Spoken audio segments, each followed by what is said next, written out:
Welcome back to the eSports Report. I'm Chris Puckett, and we were just talking about what went down in yesterday's matches. If you missed last night's matches, here's what you would have seen. Vex Gaming, the best performance on the night overall. Ron, let's bring the graphic up one more time. They go 2-1. They take EG all the way to Game 5.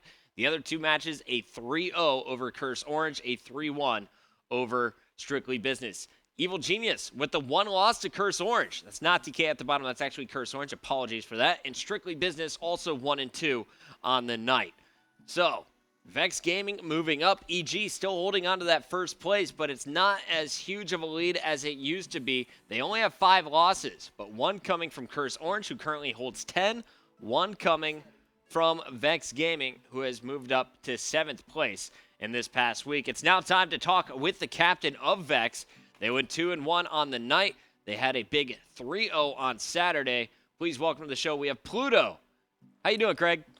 I'm good, man. How you doing? I'm doing really good. Well, Pluto, I wanted to bring you on because yesterday I started noticing something, and that is that Vex has been pretty volatile in the standings over the last couple of weeks. Before Saturday, you guys were constantly finishing 1-2, 3-0 after a pretty solid start in the first 2 weeks.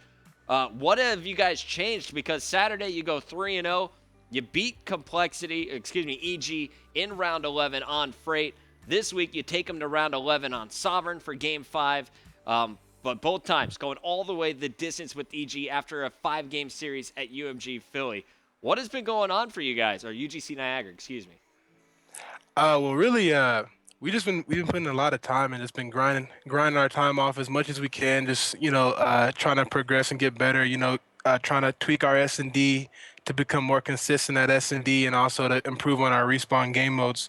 Like in the league, I think we were 7-14 at a point, and then we were just Yep. like, look, if we don't want to play in this open bracket, we got to start winning our matches now. So we had a nice little week break. We played probably twice during the week, got some good practice in, and then we just came back, with a whole new mindset, and we just, brought good vibes, kept our composure, and then now we're just, it's just more consistent now that we don't, we're not arguing as much as we are, bickering like we used to, and you can just see in our gameplay that we're just playing more as a team together. Now, honestly, after listening in throughout today's matches, the one thing I think you guys could still work on is communication, especially on Huddle's end. I was watching, and there seemed to be a little frustration there. But also on the other side of communication, you seem to be bringing a whole lot of positive energy, especially when we see Slasher have a big move. When you guys first started in the COD League, it was said that you were going to pick up Saint later on to fill in back for Slasher, but you were only using Slasher for UGC Niagara. It seems he's now a staple on this squad. Where are you guys at currently with the starting roster, and is Slasher your guy moving forward? Yeah, Slasher's our he's our fourth now. There's some things that happened with Brian and everything. So that's why we picked up for UGC. He couldn't attend, and then ever since UGC, we just feel like this is our best chance, to be a top contending team with Slasher on the team. Well, Slasher seems to be paying off for you guys quite a bit, and you guys definitely strong performances against a lot of teams, but especially against Evil Geniuses. When everyone else seems to really struggle, you see Envy, 2 finals where they're getting 3-0'd in those finals. You guys are able to take them to Game 5. What is it about the matchup between Vex and Evil Geniuses? What kind of problems do you cause for them? We honestly, when we go up against him, like we match up pretty well because they whine a lot about us using like tacticals and stuff because we know they don't use tacticals a lot, so we'll try to exploit that on them on certain maps or like certain situations. I'll tell my team to run double nades for this round or run double nades when you spawn up, and like things like that they help us like get control, and then like once we get control, we have the gun skill and the communication to push up and keep pressure on them. So it really just comes down to matchups. Like we match up well against these guys, and it's always a good battle versus them.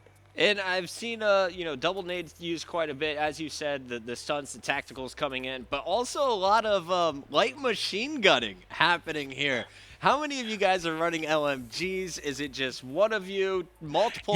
I think that's just me because I run sometimes I'll run a LMG on Freight S&D or I'll run the LMG on Sovereign S&D just to bang it out and provide some cover fire for my teammate when they're dropping bombs or something like that. But yeah, I think that kind of catches them off guard too because they kind of like they kind of reside on their gun skill to win them games, and we kind of mix it in. We do a lot of the gun skill, we do a lot of the tactical approach. We kind of switch it up on them, and that's what really catches them off guard. I like it. Well, it seems to have been working. You're definitely pissing off Crim6, according to Twitter. I've been enjoying the interactions going down there. Well, Pluto, I wanted to ask you a little bit about yourself personally. You're the captain of Vex, and I'm told that you've been in the Call of Duty community forever. And unfortunately, I came in a little bit late making the transition from Halo into Black Ops 2.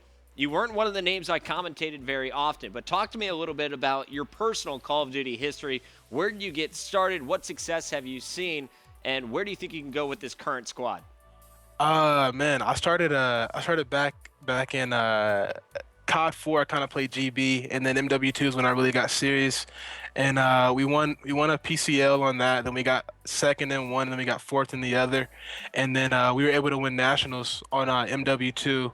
And then kind of Black Ops 1, I was kind of just I was pretty consistent with like top six placings, and then kind of like during like Black Ops 2 era, kind of like fell off a little bit, quit going as hard, and then when this game came out, I told myself that I'm just going to give it my all again and just go 100% hard and grind it out, and that's what I'm doing now. And like with this team, I feel like if we stick together, we just keep progressing because we haven't hit our pinnacle yet, and I feel like if we just keep progressing, keep building chemistry, just keep getting better as an entire squad, I feel like we could be a top contender. Well, you guys finished third at UGC Niagara, a top three placing that not a lot of people saw coming. Totally busted my bracket with your performance there. You're currently seventh overall in the COD League. Where do you see yourselves finishing after all 44 regular season matches have been played? I see us going on a nice little streak here, finishing definitely probably about fourth or fifth. I know third place would be pretty hard to get because we got FaZe Black and Envy up there battling for the second and third spot.